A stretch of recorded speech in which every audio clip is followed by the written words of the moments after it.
Good afternoon. Good afternoon. My name is Jennifer. I'm a nurse practitioner student. I would like your consent to record this cardiac examination for my professor at my school. Do I have Yes. your consent? Yes, you do. Perfect.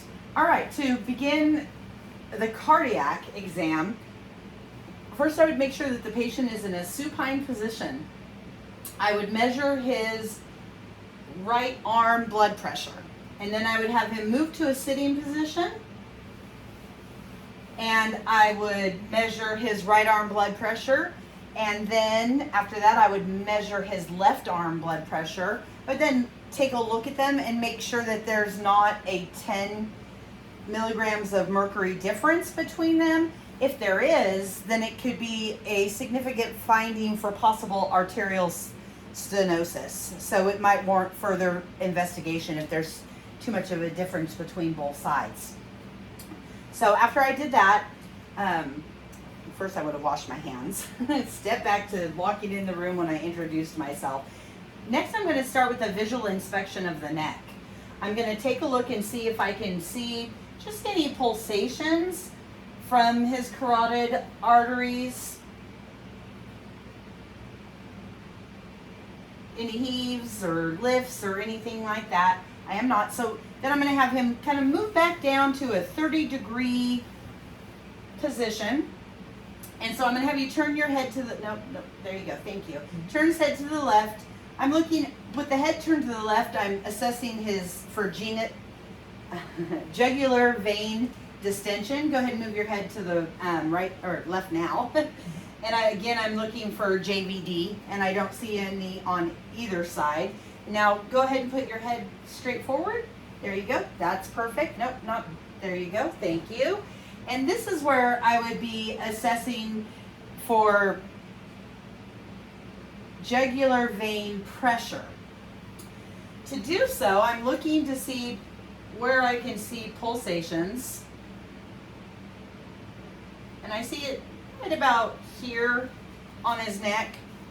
So this is where I would mark. I would put a flat edge at his sternal notch, which is located right here, and then another flat edge ruler to measure from there onto there. And using the ruler, I see that there's about 3 centimeters, which is a average or a normal finding on JVP. Okay, next I am going to assess his carotid arteries by palpation, because it's not necessarily safe to do both at the same time. You can cause reflex bradycardia or a syncopal episode by occluding both carotids. So here I would use light palpation on the right side to assess first. I'm looking for thrills, leaves, lifts. Not feeling any on his right side. We come over here and assess the left side now. Perfect. Okay, next I'm going to go ahead and inspect his thorax cavity in the cardiac regions. I'm looking for pericardial heaves or lifts on the upper right side. I'm not seeing anything. On the upper left side, then I'm going to move down to the point of maximal impulse, which is mid-clavicular line, 5th intercostal space. Here I'm not seeing any pulsations or heaves or lifts. Then I'm going to go ahead and move down to about 2 centimeters superior to the umbilicus to see if I can see his aorta with any pulsations or heaving or lifts in those areas, which at this point I don't visualize any of those findings, which is good. So next I would go to palpation. I'm going to palpate for thrills. Here's his clavicle. I'm going to move down to the second intercostal space, move to the right sternal border. I'm palpating, again, for thrills, in his aortic valve region. Not feeling it over here, so I'm going to move to the second intercostal space on the right sternal or left sternal border. I'm not feeling any pulsations or thrills. Here I'd move down to Erb's point, which is third intercostal space, left sternal border. Not feeling any pulsations or thrills. Next I'd move down to assess the tympanic valve, which is fourth intercostal space, left sternal border. Not feeling any pulsations there. And to palpate the point of maximal impulse, it would be the same place that I'm going to feel for the mitral valve. And I would put the palm of my hand with my thumb resting on the sternal and the center of my hand at the midclavicular space, midclavicular line, fifth intercostal space. Here I can feel his pulse. I am not feeling any thrills.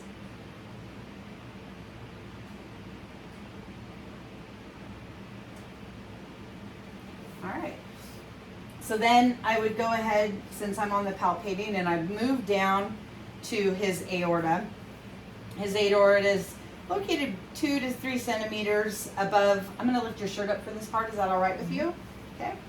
To about right here. I'm going to go about 2 to 3 centimeters above his umbilicus. I'm looking to see the pulsation. So to measure the aorta here, bring my hands in.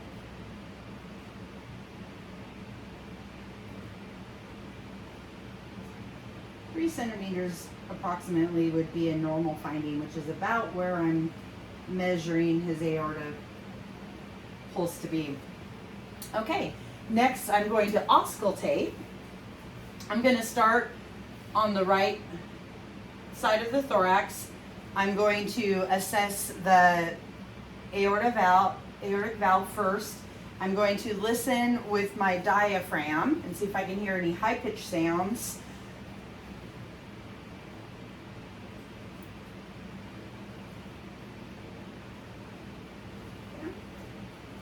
I'm in the second intercostal space, right sternal border.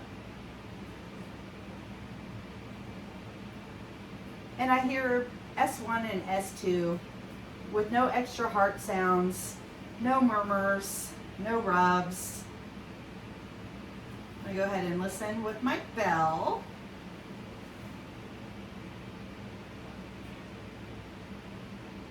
Perfect. And then I'm going to move over to the left sternal border, second intercostal space, to auscultate the pulmonary valve. Not hearing any extra heart sounds, just S1 and S2. No clicks, murmurs, or rubs. I'm going to listen with my bell.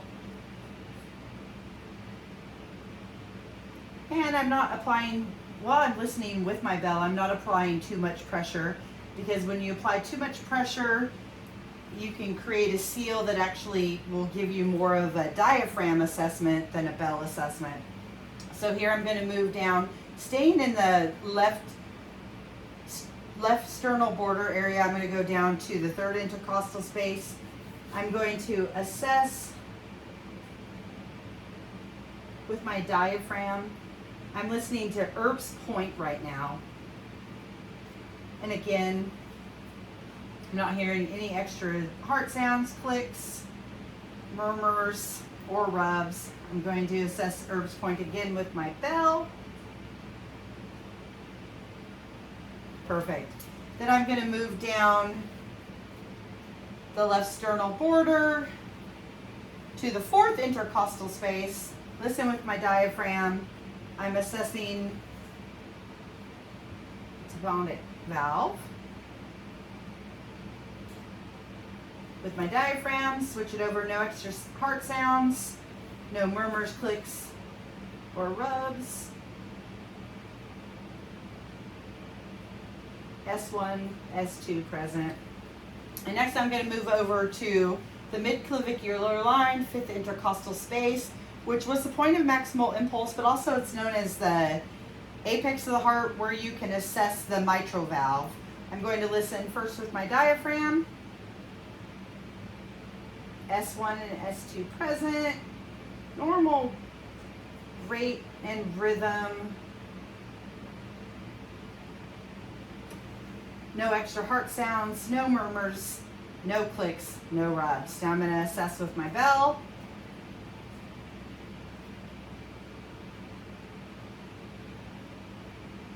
Okay.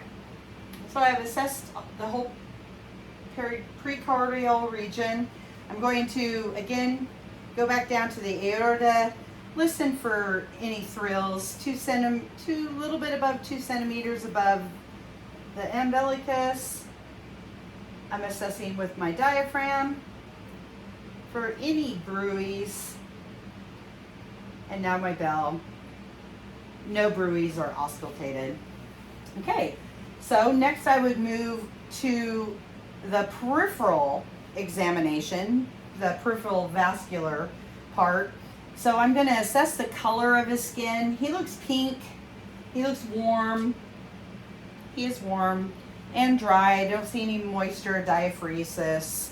I'm looking at the fingers to see if I see any cyanosis. I'm going to test cap refill. I like to test cap refill on 2 fingers of each extremity. His cap refill is less than 2.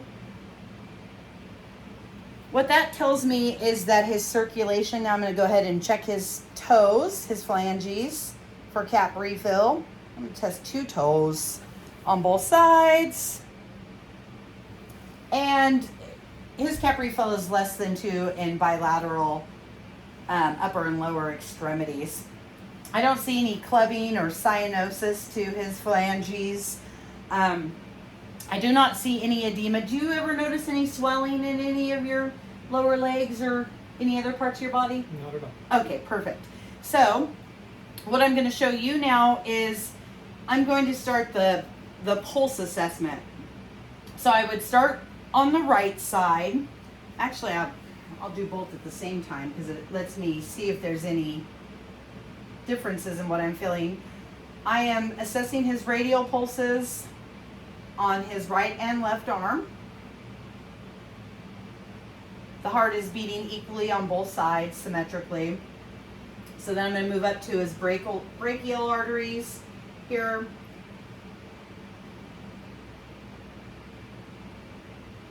These ones tend to be a little bit harder to find sometimes. Okay, so they're +2, which means they're normal, they're not weak, they're not bounding, they don't feel full. So here, I would come into his groin creases on both sides and I would assess his femoral arteries. Now if I can go ahead and get you to sit all the way up on the bed, all the way back. There you go. Okay. And then I'm going to have him lift his legs up. Bend it. There you go. Okay, go ahead and bend that leg. All right. So then I'm going to assess his popliteal arteries. And to do this, it's kind of better to have them bend their legs a little bit. And you want to bring both hands and put them underneath. And you start with them touching together in the middle underneath the knee. And you feel for the popliteal arteries here. They're +2, which again is normal, not weak, not bounding. So that was the right side. Now I'm going to move over to the left side. Start with the same technique, both hands cupped underneath. My 2 fingers touching. You kind of move them out a little bit at a time until you actually feel the pulse. All right. Now bring your legs back up. I'm going to leave them up for the rest of this because here what I'm going to do is I'm going to assess his tibial arteries, which you find right below the ankle in the crease. And I'd use the pads of my 2 fingers because they're a little bit more sensitive than your fingertips. I put 2 fingers in this area and I can feel his artery, his pulsation. I graded it at +2. I'm going to assess the left side. Again, a +2 artery. And last but not least is the dorsal pedis, which is on the top portion, the top anterior portion of his feet. Can you see? Yes. And on this one, I'm going to do both at the same time again. Perfect.